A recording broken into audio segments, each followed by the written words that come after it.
To be Sunday morning.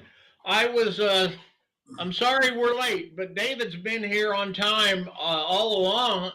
He just he's such an incredible conversationalist. We were discussing toilet paper shortage and interest rates uh, from days long gone, and what how bad poverty can suck. Uh, so, uh, good morning, David. Good morning. So I was share what I was thinking until Jim gets here. I last night I was at a one-day convention yesterday and sold some books and scripts and tribbles and people who are interested can go to my Facebook page or my Patreon page, of course. But I came home and I said I'm not going to do anything worthwhile. I'm just going to veg out, and I ended up browsing through YouTube, and for some reason, YouTube was showing me a lot of clips from West Wing, which is just got to be my favorite TV show of all time. So I was watching various great moments from West Wing, uh, and there's a you want to look up the clip. What's next? That's one. Anyway, I began to realize that The West Wing was one of the most important shows ever broadcast on American television because it was about honorable and competent people striving to do the right thing. They were striving to do the most good for the most people. And yeah, it was during the Bush years. So maybe it was a grand liberal fantasy, but maybe also it was a dream of what we could be. And I see, I like to think that Abe Lincoln was on the ball when he said he distinguished democracy as of the people, by the people, and for the people. Now, I have not so humbly, arrogantly change that to a government of the people, by the people, and for the people must be accountable to the people. Um, because too many of those who have sought and sometimes won our votes have not been worthy of our trust. And looking at the news is very depressing because you realize the people that rode in with the orange painted shit gibbon, liars, cheaters, grifters, con men, corrupt and greedy frauds of all kinds. It's just the worst kind of people to ever be entrusted with power or authority. And I know Jim can do a rant on it, but I'll do my own rant. It's because people with more money than conscience have bought our news media and corrupted it. They bought our government and corrupted it, and they bought our economy and corrupted it.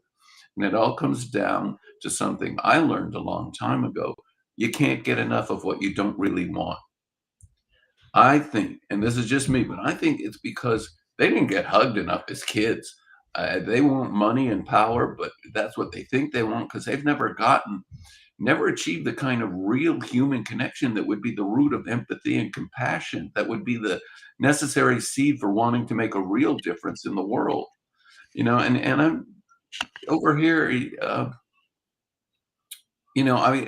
can look at two areas where I've made a real difference. I think my books and my scripts have not just entertained people, but occasionally, based on some of the emails, the fan mail I get, sometimes people have their thinking changed by things I've said or written, and changed in a good way. For instance, The Man Who Folded Himself, which had gay relationships back in 1973. I've gotten letters from people said, I realized I wasn't alone. I don't have to commit suicide. And not as much anymore because our culture has changed. But back in the 70s, to realize you're not alone in your feelings is profound. And of course, the other big change I made, I was pushed off Star Trek by Gene Roddenberry's malicious lawyer, a walking elbow wrinkle. Um, and I mean, if they had lived long enough, I would have sent them a thank you note because I ended up adopting a little boy. And they said to me, don't be a rescuer. And I said, anybody who takes on this kid is going to be a rescuer. He's never had anybody he could trust in his life. And now I have two beautiful grandchildren, incredible grandchildren, a just remarkable daughter-in-law. And my son is I'm very proud of him. He's turned into a remarkable human being. And one of the things I've learned is that none of us are perfect. We're all flawed. We're all broken. We're all damaged in some way or another. You don't escape the womb without a scream of rage. Um, And childhood is a long process of learning what doesn't work.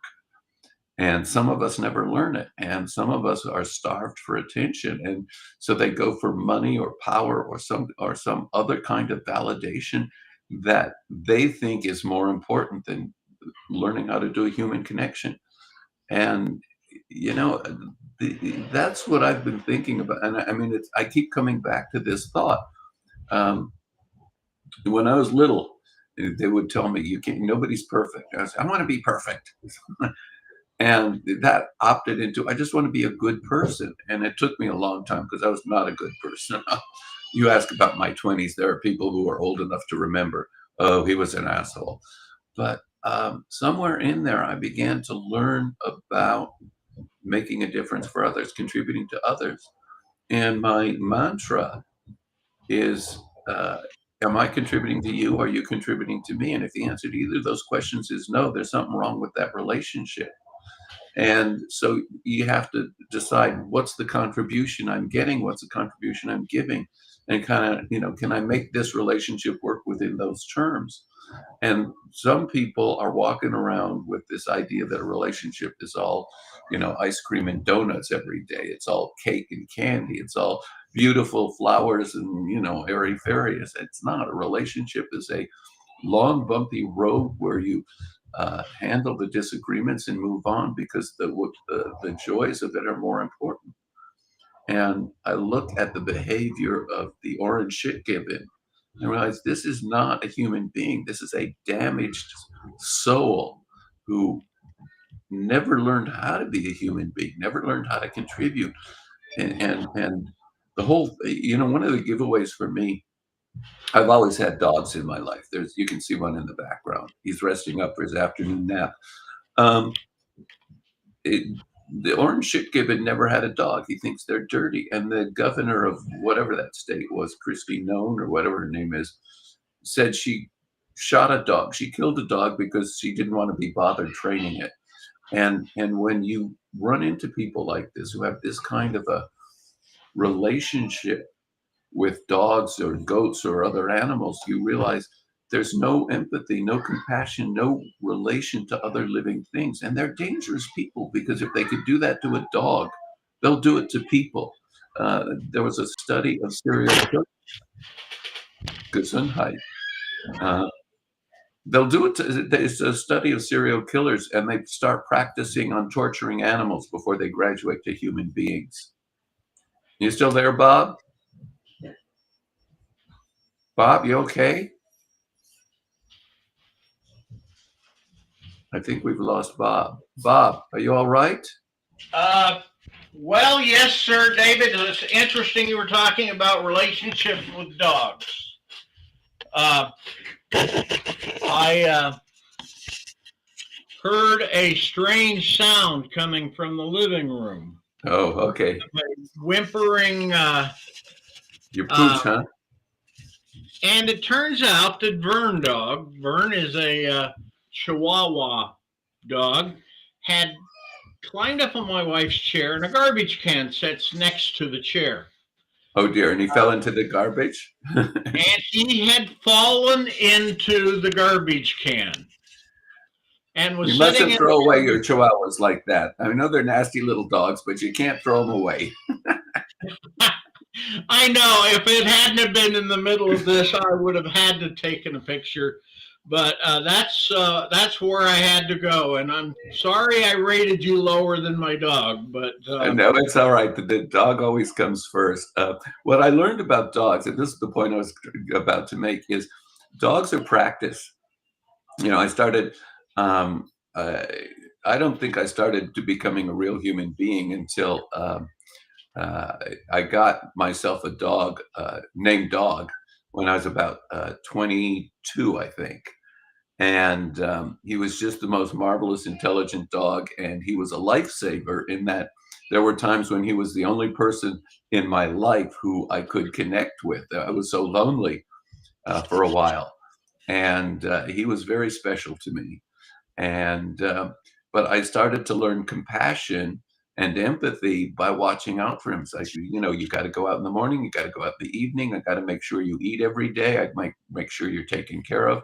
And I think that's where we learn compassion and empathy, by taking care of our dogs or cats or other animals.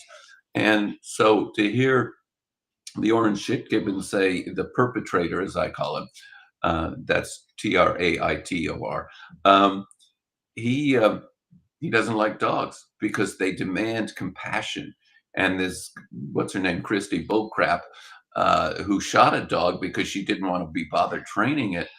Oh, It's like, right there, it tells you a great deal about the damage to that human soul. Um, over here, I think the real difference we make is the difference we make in other people. And it's not a bigger screen or a better phone or a faster anything, a car or wood computer or whatever. Real difference would be doing your part to ending poverty or hunger, or increasing opportunities for jobs and education, available health care for everyone who needs it, and all the other things that are necessary to have a life worth living.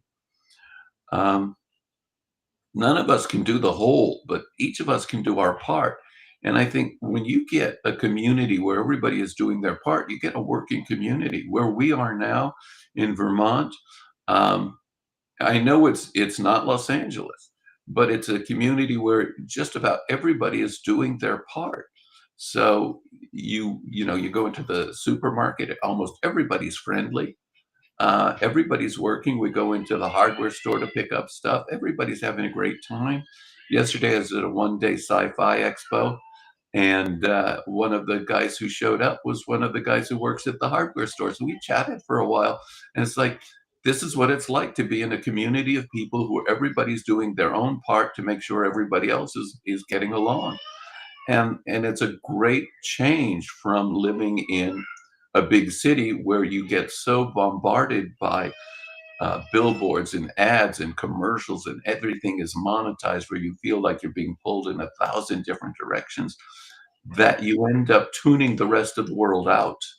You end up building these emotional walls against other people. And you end up being rude to people because you just don't want to be bothered. Here in Vermont, everybody's friendly because you have the time and the emotional space to be friendly. So Bob has left. He's gone to check on the dog again. Those of you who are still here, thanks. Um, I actually, while Bob is gone, and maybe he'll play the tape later, I really want to acknowledge. Oh, he's coming back. I can't say. I was going to acknowledge you, Bob, for your hard work.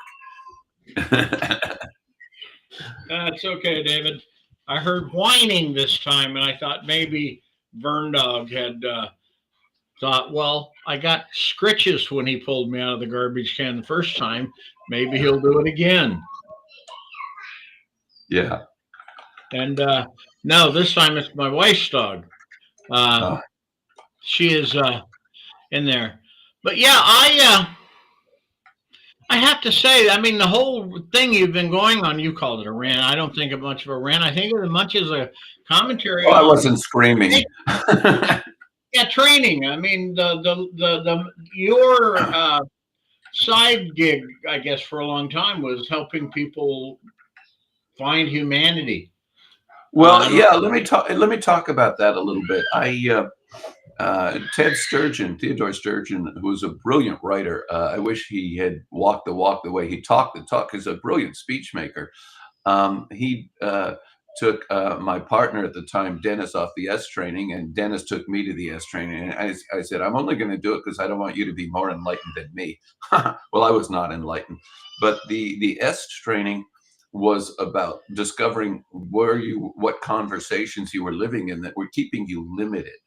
And uh, um, it was a great writing class because I learned a lot about soul searching and writing. And so, just in terms of making getting my money out of the course, I got my money out of it, and I learned. It made me easier to live with, I think. So I stayed active with the various courses. There was a communication course, there was a logistics course, there was courses there was a I mentioned communication. There was a course in human sexuality, and I did the seminars because basically those seminars were about self-examination. And so I was doing courses for something like 20, 30 years. And when I adopted Sean, I went back and reviewed everything because I wanted to be a good dad. And one of the trainers for a company that used to be LifeSpring was using some of my work, some of my writing in his courses. And he asked, and when he came to LA, he said, "You want to sit in?" I said, "No, I think I'll do the course because I want to experience what you're doing." And so I stayed working with them, and I ended up, and I was just having a lot of fun, and I was learning how to be a good coach. But learning how to be a good coach is learning how to listen. And one day they didn't have a trainer for a course up in the Bay Area, and they sent me up there. They said, "You've been around, you know what you're doing. You've been doing this work long enough. Go lead this course." And I had the manual and I had everything I needed. So, and I did pretty good as a trainer. And suddenly they were using me as a trainer. And what I realized about course leading, and something I had learned when I taught screenwriting at Pepperdine, but I learned it again, is the best teachers in the world are those who listen well because you listen to the needs of the class. And I won't say I was a great trainer, but I will say I produced results because I realized that when you are at the front of the room, your job is to be a student of the work as much as the students sitting in their chairs.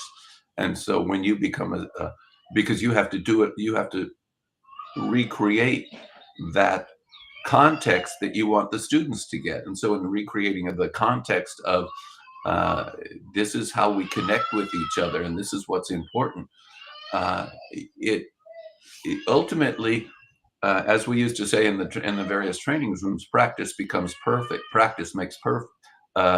Practice makes no, wait, now I forgot. It's practice makes perfect, but there's another way to say it. Practice makes, oh crap, I don't even remember. That's how long. But anyway, uh, practice makes consistency.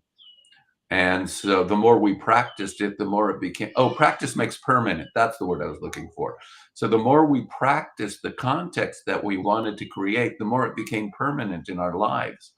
So I've had people tell me I'm an alien, that I don't think like a normal human being. I said, no, I have shifted my context. We call that transformation, but I don't like that word that much. Um, Transformation is a caterpillar turning into a butterfly. But oh, now that Bob is gone, I will tell you, Bob worked so hard. And you really, those of you, buy his books, buy the books, because the books are the way Bob is making it. Oh, I got to stop. So what I was saying is practice makes permanent. And that was what we were doing, is creating a context, and by encouraging people to come back and do greater other courses and live in the context, we're making the context of contribution, we're making it a permanent way of being. And when I adopted a little boy, I had to shift my way of thinking that he was now more important to me than anything else, more important than the writing, more important than the stuff. His well-being was the most important thing in the world.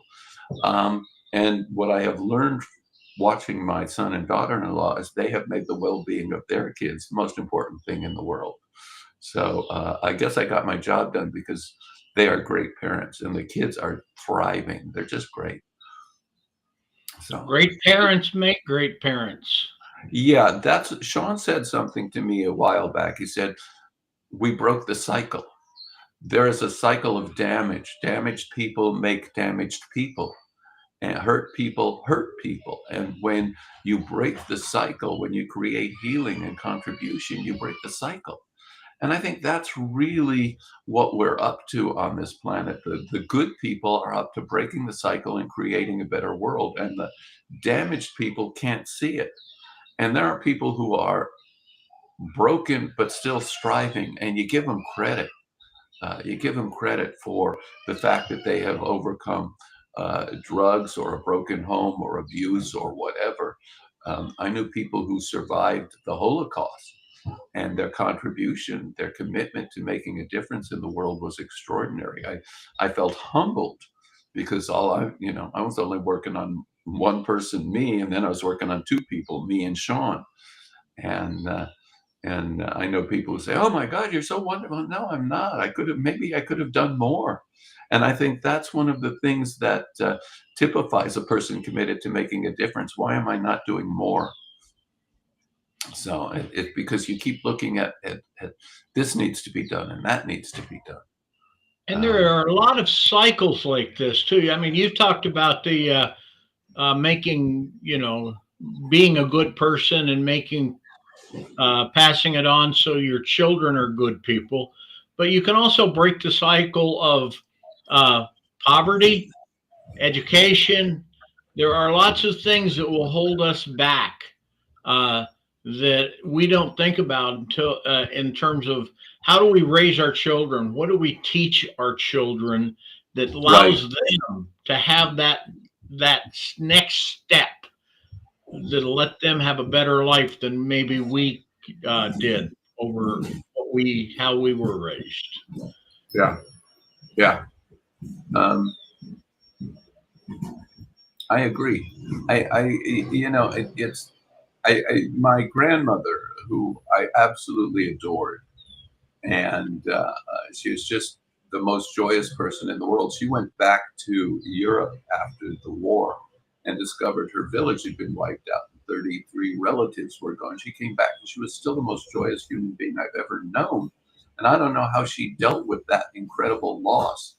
Um, but she once said to me, "Your job is to leave the world a better place than you found it." And at the time, it was like, no, but all I want is, an electric train, right? I was 9 years old. Right? Later on, those words came back. I began to recognize, and I think part of it is Star Trek was a vision of a world that works for all of us, with no one and nothing left out. Um, and um, it's Star Trek at its best was that vision, and at its worst, it was just a place for other people to make money. And one of the things that disappointed me the most about Star Trek was that when I started working with Gene, because like I said to him, I don't even jaywalk anymore because I have to live up to the ideals of Star Trek. And then I discovered that a lot of people who were joining the staff as producers and writers saw it as a job. They didn't realize that you have to walk the walk. You can't just talk the talk. And you have to live the idealism that Star Trek represents if you're going to write it. Um, and I think that was my greatest disappointment about Star Trek, is that too many people saw it as an opportunity to make money or advance their career, and not enough of them saw it as an opportunity to make a difference for other people, because you have to live in that context. Can I share something with you about Star Trek? Please. I I first saw Star Trek as a child visiting, and we didn't have a TV in our house. Uh, and visiting my cousin, and there was a show on, and it was the one I couldn't tell you the name, but Kirk said to some guy, a computer that was messing stuff up, said everything I say is a lie and caused an overload.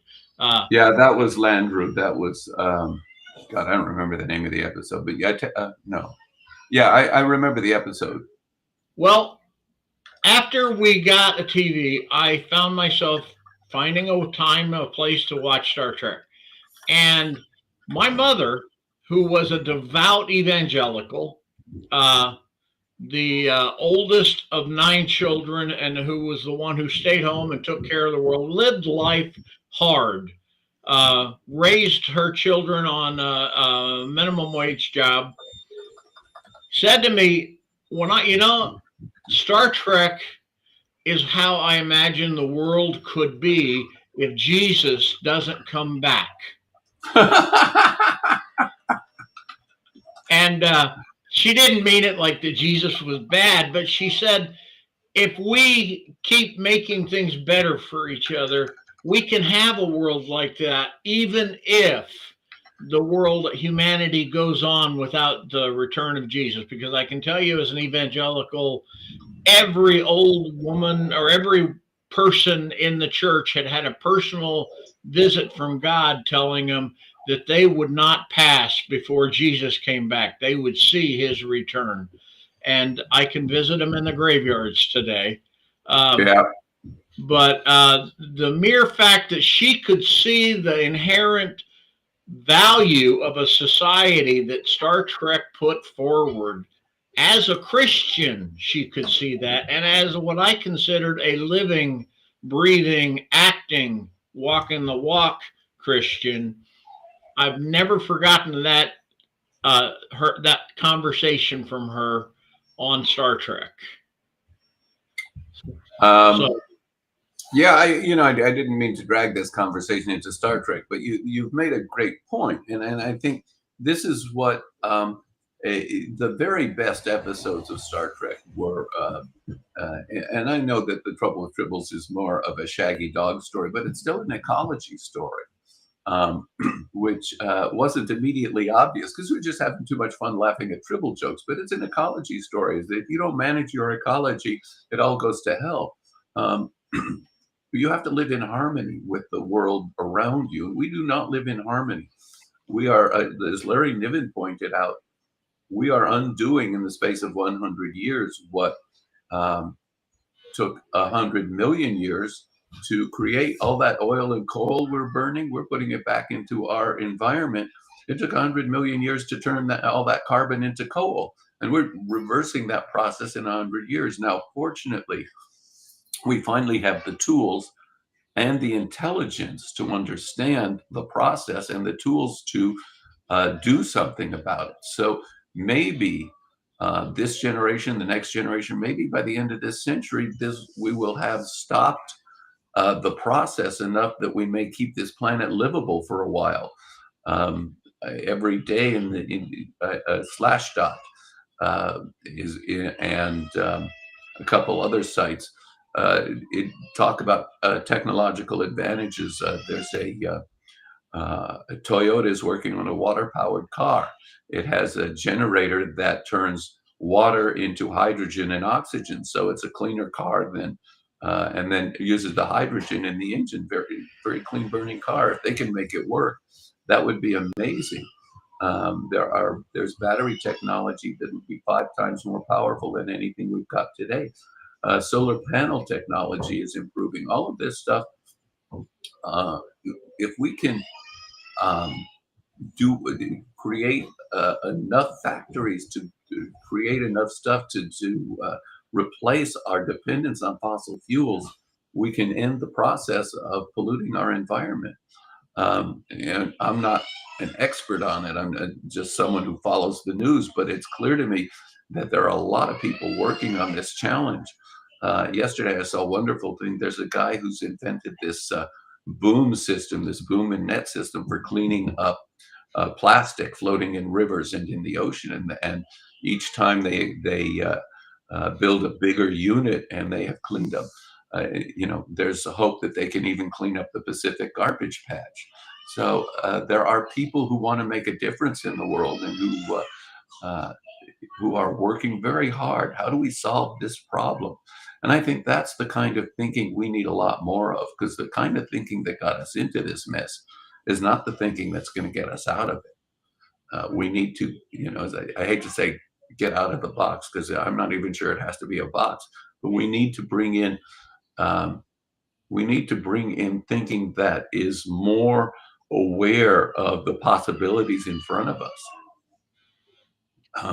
And I said years ago, I said this back in the 70s when solar power and wind power, I said, if Shell and Mobil and Gulf and all of the other big oil companies, the Seven Sisters, would realize that they are not in the oil business, they're in the energy business, they would be building wind farms and solar farms and investing in energy technology. And that way they would protect their financial positions. By opposing new energy technology, they're being idiots, because they are like the buggy whip manufacturers. We don't want horses. We don't want the electric vehicles. We don't want horseless carriages. We need buggy whips. I said, no. Why don't you invest in horseless carriages? One of the greatest failures was in the late 40s, when the American government invested heavily in promoting the airline industry. Well, that was fine. The railroads, their 100-year subsidy by the government ended in 1945. But what the government should have done was create transportation hubs where train stations were were built into airports, so you could get off the train and get on an airplane. You get on an get off an airplane, get on a train, and take you to your local destination. Only now in LA, which we have left, are they finally extending the subway system almost to the airport. You got to take a shuttle from the subway to the airport, but at least you'll be able to get from the airport in time for the 2028 Olympics. You'll be able to arrive at the airport and take a subway to close enough to walk to your hotel. So the Los Angeles subway system is nowhere near as extensive or as useful as the subway system in New York. You don't need a car in Manhattan. Unfortunately, Manhattan has like San Francisco, has become a city where you have to be rich to survive. So, when I lived in Manhattan in the 70s, it was a working man's town. Now it's a rich man's town.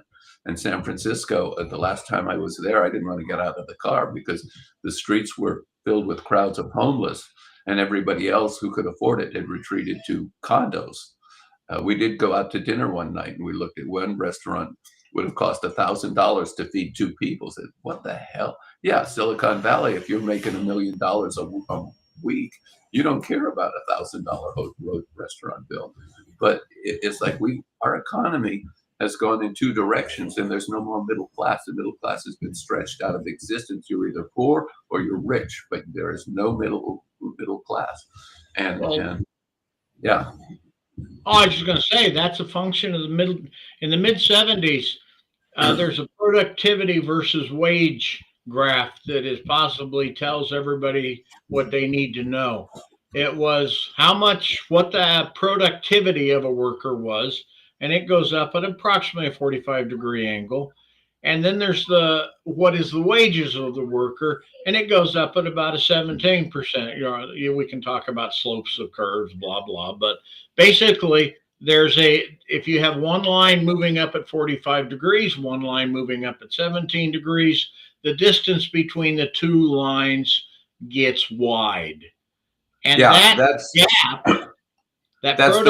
call that the Reagan graph. There's a graph that shows that wages and economy went up steadily together until Reagan took office, and then wages went down and the economy went up. So the money that was being produced in the economy was not going to the working class. And, that's about it. Yeah, that's in my mind, that's what's wrong. But you're absolutely correct. Anyway, now that I've brought you off your train of thought to find out that we're agreeing, I should let you talk again. All right, let me think for a minute. There was I'm going to change the subject a little bit. The protests on the college campuses, they're a good thing. I don't know that I totally agree with the positions because there's a great deal of anti-Semitism in some of those protests, and I think those protests have been invaded by neo-Nazis and anti-Semites. But the protests themselves are a good thing because it's the spark of the 60s reigniting into a new flame of resistance to the horse exhaust that permeates our nation. And that resistance is only going to grow. This is, you saw a few protests in the early days of the 60s, but by the end of the 60s, it was a nationwide phenomenon, and it wasn't just college campuses. There were marches, and Dr. Martin Luther King Jr. Led marches in the bus protest in Montgomery led to the march in Selma, and he changed our conversation about civil rights. And had he not been assassinated, he wanted to create the Poor People's movement because he recognized the issue wasn't civil rights, it was poverty. And LBJ wanted to address poverty too. A lot of the programs that LBJ put forth did a great job in ending poverty for a lot of people. And of course, Richard Nixon ripped those programs, shut those programs down, ripped them out. Nixon did some good things as president. If he hadn't had his dark side, we would be talking about him as the last great Republican president. But Nixon was a liberal by modern standards. the resistance that we're seeing on the college campuses is only going to grow, and it's going to be a problem, a major problem for anyone who refuses to understand that it's not simply about the issue that it seems to be about. It's not about Palestine. It's not about the war in Israel and Gaza. It is about the resistance to the kind of thinking that has drained this country of its spirit. See, it is. See, the thing is most people do not realize we get comfortable, and we do not realize the past is over. Ends every day because we're always living in the present, and the future is banging impatiently at the door. And like it has done so many times in the past, it's not going to be nice about kicking in the door and the changes it demands. Um, we don't realize that half the stuff that we're living with today, we're the frog in the pot of water, and the temperature's going up. It's like, we had these nice little flip phones that looked like the Star Trek communicator, and we flip them. One day Apple comes up with a smartphone, and all of a sudden, within a year, we all have smartphones and so what do our phones do? They now have cameras and the recorders and their maps, and we live and die by our phones, because they do so much. We have the games, we have the books, if you list all the separate functions that your phone does, it's a very magical little machine. But it crept up on us. We didn't say, "Oh my God, the future is here." We just started using these phones, and step by step, as each new app arrived, "Oh yeah, I can use that." And now we are slaves to what used to be a method of communication has now become a method of connection, interconnection. And while I don't object to having that interconnection, it's like some days you want to put down the phone, walk outside, and see how green the grass is. Now, where we are, I can walk outside and look at how green the forest is, how green the grass is, how beautifully blue the sky is, how beautifully blue the lake is. We are actually. And while on the one hand I don't like to brag because I think it's offensive, on the other hand I do think that over here, after a lot of hard work, we finally achieved a place where I can retire and relax finally. And I'm still writing anyway, right? But we're about to see, and so I'm more of an observer now than an active participant, and yet I'm still putting thoughts out in what I write and what I say, because I do want to be an active participant. It's just that this body, after 80 years, is saying, no, you're not going to go running to the barricades like you did way back when.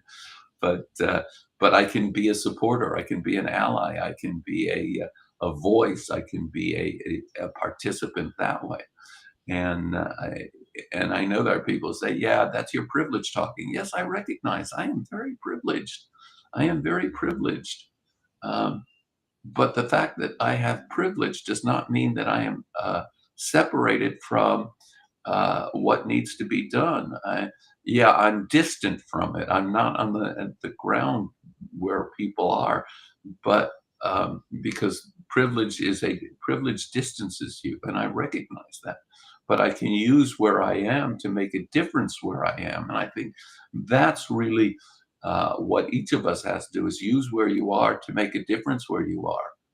Um, that's the best I could say. It's because I don't have the resources to do everything I wish I could do. If I won the lotto, believe me, there are things I would do. I would erase student debt. I would take care. I would make sure that every kid in foster care had new clothes, and toys, and my little kid, he arrived when he was 8 years old. He did not have any clean clothes of his own, any new clothes of his own.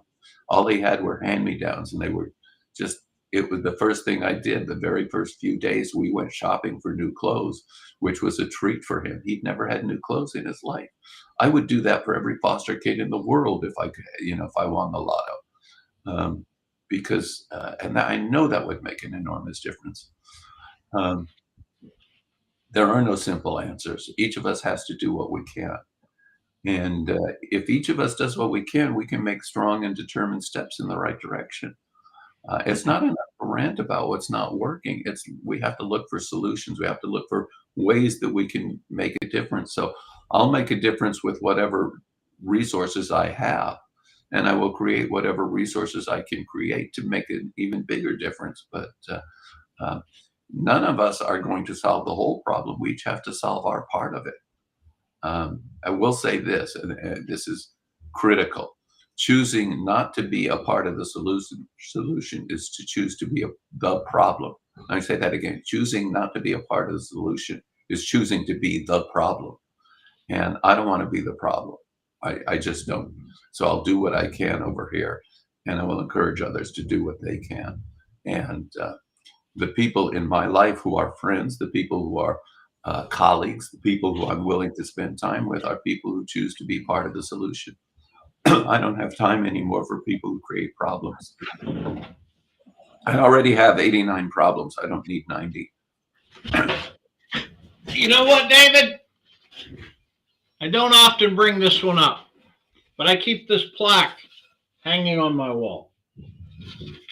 It says, "Life is short, and we have not too much time to gladdening the hearts of those who travel the way with us. We'll be swift to love and make haste to be kind." I have found that ranks right up there with "from each according to their ability and to each according to their need," in terms of wise thoughts to have in your mind. And what? Yeah, go ahead. Sorry. Oh no, and I just wanted to say, you said them both differently, but you said both of the things basically: do what you can do and be good to people that you're on this planet with you. You know, they you you we don't have time to be assholes uh, as we're going through life, unless you want to be one of those people that one day wakes up and realizes way too late in the game, oh crap, I've been a complete asshole all my life. And I I just thank you for that wonderful way of saying it. Well, thank you. Yeah, every so often people say I have a way with words and I should try my hand at writing. So maybe I will. I hear you. You know, just from what I've seen on these podcasts, I think you might be good at it. And, well, I'll give it a try. I have a couple story ideas. Maybe I could be a writer. oh, well, if you do, send them over to B Cube Press, because I can tell you what, we are enjoying the show and the game. But so, David, we're coming in at the last 10 minutes. So you've said so much, spoken so much wisdom to us today, be it from dogs, empathy, caring about people, Star Trek. Take us home with how does it all fit together? How does one find a model that will get us that the average person can follow? Well, you know, I'm going to hark back to the S training, which was a very powerful training, but it was flawed. And part of the flaw was the part of it was the cult that formed around Werner Erhard, who was a brilliant, brilliant man. But part of the flaw was and part of it was very authoritarian, and that turned off a lot of people. And part of it was they didn't focus enough on how to build stronger, more committed, more more creative relationships. And I was working with a trainer a decade ago who was creating a new course, and a very effective course. And he said he wanted me to create an advanced level course. And I said, well, the advanced level course I would create, and I made some notes, has to be about how do we create stronger relationships? How do we create stronger communities of relationships? Because that's, to me, the flaw of most of these trainings, that they're about the personal power and the personal effectiveness, and not enough about how we interact with each other to create partnership, to create. Now, some of the trainings I've been in, they were about team building, and sometimes it worked and sometimes it didn't work. because they didn't get enough into the mechanics of how you create a functioning team. And if I were to create a training or a course of any kind, it would focus on how do we create stronger, more powerful relationships with people, with each other.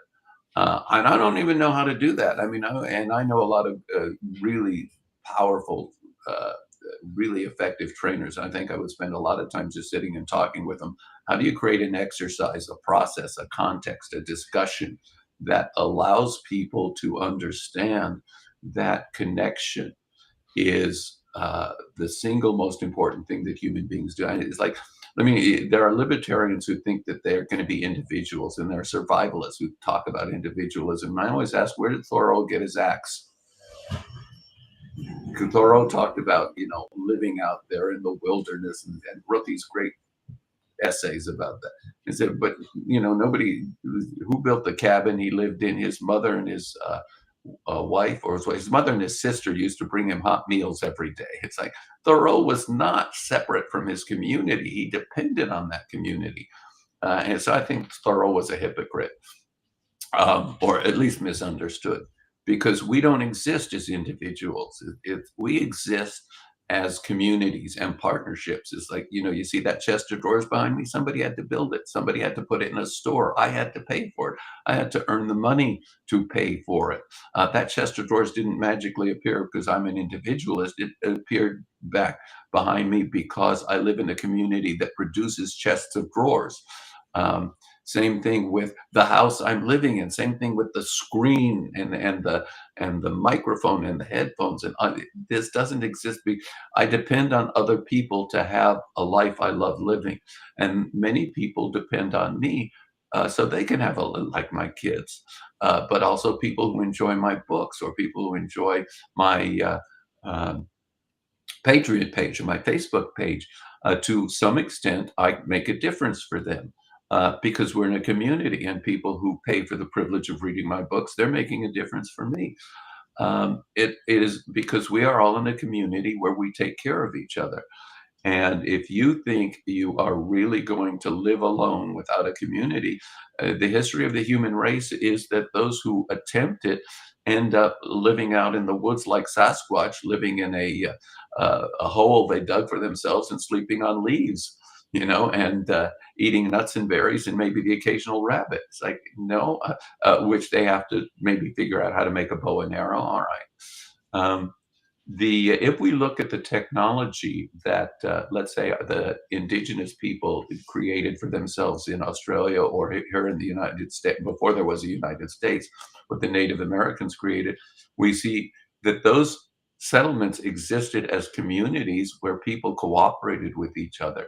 So I think one of the greatest challenges in the next century has been, how do we reestablish a sense of community? The industrial era needed workers. The industrial age needed factory workers, and that destroyed communities. So how do we, now that we have the opportunity to communicate with each other online like this, how do we recreate communities? I have an online community. People who I interact with on Facebook, people who join my writing seminar on Tuesday nights. So I have an online community, which is great. I don't have to go out of the house to interact with people, which is good.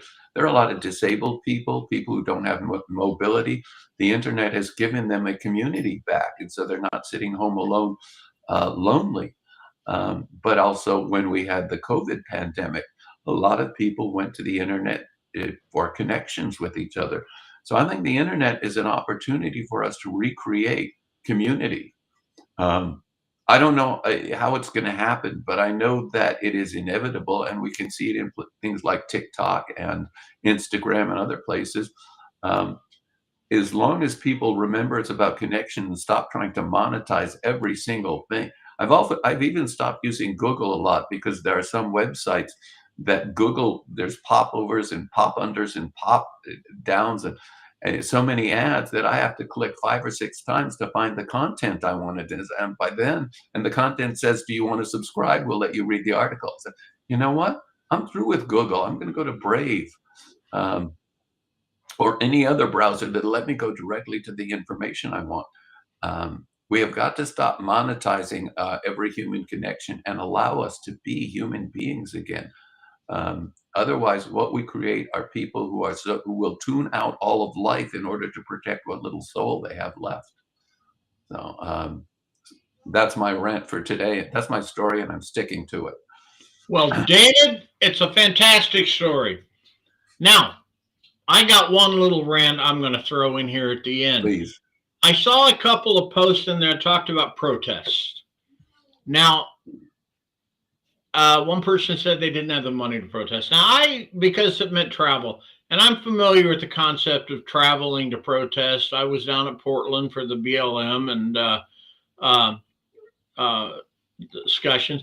But if you look, there are protests down the street from you if you search for them. Or if you can't find them, make them. The day after the Uvalde shootings, there was no organized protest in my part of the country or my town, but I had my signs. I had my dollar a sheet poster board from the dollar store, and I took it and I put my sign together that basically words to the effect of "Stop killing our children." And I found the nearest busy intersection, and I went down there and I put my walker with me. I sat down in my walker and I had taped a tube to it so I could put my sign in it and keep it up without worrying about dropping it. I'm not that bad, but I had my ankle replaced at the time. Let me share one with you. The evening of 9/11, a group of people formed a human barricade in front of the local Muslim church, so nobody was going to vandalize it. But more than that, if you drove around my neighborhood, you saw people standing out front with candles everywhere. And it was spontaneous. And nobody said, let's all stand out in front with it. It was just people. You would see something, you would go stand out in front with a candle, or people would hang their flags. I never saw so many flags on so many houses. I didn't know that many people had flags. So people were out front with lights, with candles. There were flags. And and I assumed that was the way it was in a lot of neighborhoods all over the country. It was a sign of national unity. And my friend Ben Bova and several other people who I always thought of as very peaceful were saying something to the effect of, "You have awakened a terrible dragon." And it's the same thing with Pearl Harbor. You have awakened a terrible dragon. When you get Americans united for a common cause, that's what we really need. We need a moral equivalent of a common cause, something that, because I remember as a kid, because I grew up in the shadow of World War II, we had paper drives and rag drives and metal drives, and we were doing that way into the 50s, early 50s. We were still having paper drives, and we would take the cans of bacon grease to the butcher, because I didn't know it was being turned into ammunition, but because Americans rallied to win World War II. Americans will rally if you give us a context where we can see that the difference needs to be made, and we can make that difference. So, well, thank you, David. And so I guess the point here is, if you think somebody needs to stand up and say something, somebody needs to light a candle. Don't wait for somebody to send you an email inviting you to the candle lighting ceremony. Be the person. Yeah. Okay? Be the person. Let me give you this. Sean wrote a short story when he was little, and basically, or I forget exactly the details, but he said, "I have a candle in the darkness, and it's my job to light other people's candles so they can be candles in the darkness. If enough of us light enough candles, there won't be any darkness anymore." And this was from a 9. I think he was 9 at the time, and it was an understanding that made me realize he had a big heart, and it made me realize I had made the right choice in taking him on, because there was a real person over there who wanted desperately to connect with others, and he expressed it so beautifully. Um, and I think if an 8 or 9-year-old boy can say that, I think the rest of us need to learn. Well, thank you, David. And and I will say to this to Jim, uh, we missed you today, and we will see you next month. And so say hasta la vista, Dave, or I mean, goodbye, Dave, and take care. How about I'll be back?